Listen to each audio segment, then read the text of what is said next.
Nesta série de vídeos que está indicada aqui, temos estudado o critério de estabilidade Nyquist, começando com a avaliação geométrica de uma função de transferência, passamos pelo princípio do argumento e finalmente chegamos ao critério de Nyquist. E no presente vídeo, o que desejamos fazer é aplicar o critério de Nyquist, ou então adaptá-lo ao caso de sistemas em tempo discreto. Então pensamos numa função de transferência discreta em malha fechada, indicada aqui, em que esta expressão refere-se à equação característica e queremos avaliar se essa equação característica tem zeros fora do círculo de raio unitário, ou seja, se esta equação é estável ou não. Muito bem, antes de tocarmos em alguns pontos que precisaremos verificar, já vamos pensar no seguinte, esta função de transferência de malha aberta, GH de Z, pode ser escrita como a razão de dois polinômios em Z, o numerador de GH, que é um polinômio que assumimos ser de ordem M, e o denominador de GH, que é um polinômio de grau N, sendo que N é maior do que M, ou seja, a função de transferência de malha aberta refere-se a um sistema passa-baixas. Muito bem. Vamos imaginar o seguinte. Pensando no sistema contínuo, e fazendo analogia com o discreto, nós precisaremos definir agora a localização do caminho gama no plano Z. Já havíamos feito isso para o plano S. Precisamos ver como que fica isso no plano Z, que é o plano domínio. E depois avaliar o comportamento do mapeamento conforme de gama no plano imagem que indicamos por gama I. Então, avaliando o primeiro passo. O primeiro passo é verificarmos como é que gama se comporta no plano Z. Para isso, começamos no plano S, que é onde a gente vem estudando, e lembramos que para o caso contínuo temos essa representação que eu pontilhei aqui em marrom. Começamos o gama na origem do plano S, subimos pelo eixo J⍵ até o infinito, damos a volta pelo infinito, chegamos no plano J⍵ no menos infinito e subimos por ele até voltarmos no zero. Esse era o caso contínuo. Agora tome esse caso contínuo e amostre-o. Ao amostrá-lo, já não podemos ir até frequência infinita. O teorema da amostragem limita a máxima frequência representável no caso amostrado, e essa frequência máxima é ωs sobre 2, em que ωs é a frequência de amostragem. Portanto, o traçado, no caso amostrado, começa também na origem do plano S, vai até a máxima frequência permitida, que é ωs sobre 2, dá a volta lá pelo infinito, volta em menos ωs sobre 2 e fecha aqui. Se pensarmos no mapeamento Z é igual a E elevado a ST, esse percurso em azul, ele mapeia para a circunferência de raio unitário. Okay? Muito bem, mas vamos olhar algumas coisas de forma um pouquinho mais detalhada e vamos escrever então Z igual a E elevado a ST. Lembramos que o S pode ser indicado como uma parte real mais uma parte imaginária. Aqui nós ainda podemos escrever assim, E elevado a sigma t vezes E elevado a J⍵t. Okay? Muito bem. Nesse percurso, que a parte que vai nos interessar de fato é a parte do eixo imaginário, observe que o sigma é zero. Se o sigma é zero, isso daqui é 1. Então, correspondendo a essa parte aqui, temos que Z é igual a E elevado a J⍵t. Lembre-se que essa parte aqui corresponde à resposta em frequência do sistema em tempo contínuo. Portanto, se fizermos E elevado a J⍵t no lugar de Z na função transferência em Z, o que temos será a resposta em frequência do caso discreto. Mas tudo bem. Vamos pegar dois pontos que nos interessam aqui de primeira mão. A origem. A origem significa significa ômega igual a zero. O sigma será zero o tempo todo aqui, ao longo desse eixo. Ômega igual a zero, põe a zero aqui, isso corresponde a z igual a 1. Portanto, esse ponto aparece aqui. Para esse ponto daqui, em que ômega é igual a ômega s sobre 2, o que a gente tem? Temos que z é igual a e elevado a j ômega s sobre 2 vezes t. Mas o que é o ômega s?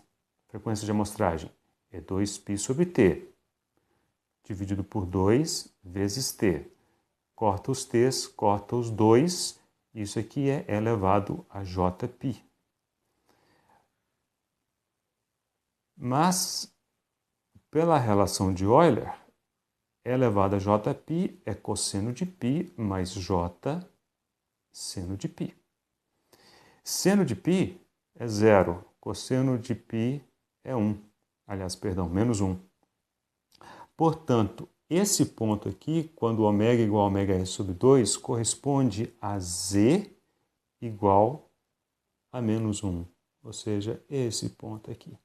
Então, não é difícil de ver que todo esse trajeto aqui ao longo do eixo J-ômega, no caso do plano S, corresponde a esse traçado aqui, no caso de Z. E pela simetria, essa parte de baixo será essa parte daqui. Esse passeio todo pelo infinito corresponde a isso daqui, né? Vai na origem do plano Z, volta para cá e desce aqui. Moral da história. O trajeto ou o traçado gama no plano Z é o próprio, né, a própria circunferência de raio unitário percorrida no sentido anti-horário. Observe que esse vai ser um detalhe importante da gente tratar, uma vez que aqui o gama ele vinha no sentido horário. Muito bem. Então, tendo definido o gama no plano Z, vamos ver o comportamento do mapeamento conforme feito via a função de transferência de malha aberta no plano imagem. Ok? E queremos, em particular, observar o que acontece em torno do ponto menos 1, né? Se há voltas, quantas voltas ocorrem em torno de menos 1 e em que direção se dão essas voltas. Muito bem, vamos lembrar aqui o caso contínuo. O caso contínuo, o n era o número de voltas no ponto menos 1 no sentido horário, que era z menos p. No caso discreto, a gente não gostaria de ter que reprogramar a nossa mente para começar a contar no sentido anti-horário. Então, para manter o sentido de interesse horário, nós vamos precisar inverter a direção aqui, essa sequência aqui, em vez de z menos p, p menos z. Então, essa é a primeira grande mudança que nós teremos que fazer para adaptar. Por quê? Porque nós queremos continuar observando as coisas andando no sentido horário, mesmo que o trajeto aqui seja no sentido anti-horário. Esse é o primeiro ponto. O segundo ponto, que é talvez também crucial, é que quando a gente percorria no sentido horário, no caso contínuo, a gente abraçava a parte instável. Aqui nós percorremos no sentido anti-horário, mas estamos abraçando a parte estável. Então nós vamos fazer um pequeno ajuste para esse aspecto também. Bom, aqui nós vamos aproveitar e resgatar aquele resultado que utilizamos na primeira transparência. A equação característica, ela pode ser escrita assim: 1 mais numerador de GH, polinômio de Z de ordem N, M de mamãe, e aqui o denominador de GH, que é um polinômio de grau N de nada. Nós podemos reescrever isso da seguinte maneira. dgh de z mais ngh de z sobre dgh de z. Esse é o polinômio característico, okay? Que é, em princípio, o mapeamento que a gente utiliza aqui. Observe que agora isso aqui é um polinômio de grau n sobre um outro de grau n também. Aqui ficou n porque d de g de h tem grau n. Okay? Moral da história, isso daqui tem n zeros e n polos. Então, vê se vocês concordam com o seguinte raciocínio. Os n zeros eu posso dividir entre os zeros que estão de dentro do ciclo de Rao unitário mais os que estiverem de fora, porventura.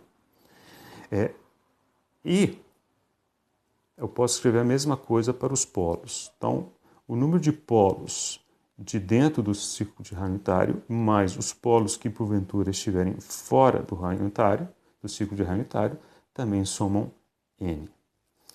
Nesta expressão, né, o que está sendo abraçado aqui, né, no sentido anti-horário, são os polos de dentro com os zeros de dentro. Né, é o que está dentro do gama. Mas não é isso que eu quero saber. Eu quero saber o que está do lado de fora. Então, nós vamos trocar esses PD e ZD, a partir dessas expressões aqui, pelo que tiver de fora, que de fato é o que me interessa. Então, daqui nós vamos tirar aqui os zeros que estão do lado de fora, é n menos zd, e os polos que estão do lado de fora é n menos pd. Então, vamos substituir essa expressão e essa expressão aqui.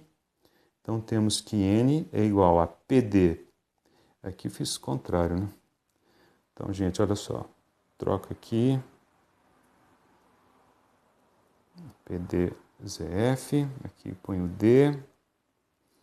Aqui eu ponho F. Ok, agora sim, estamos prontos para fazer a substituição aqui. Então, N igual, no lugar de PD, eu vou pegar N menos PF, menos, e no lugar do ZD, N menos ZF.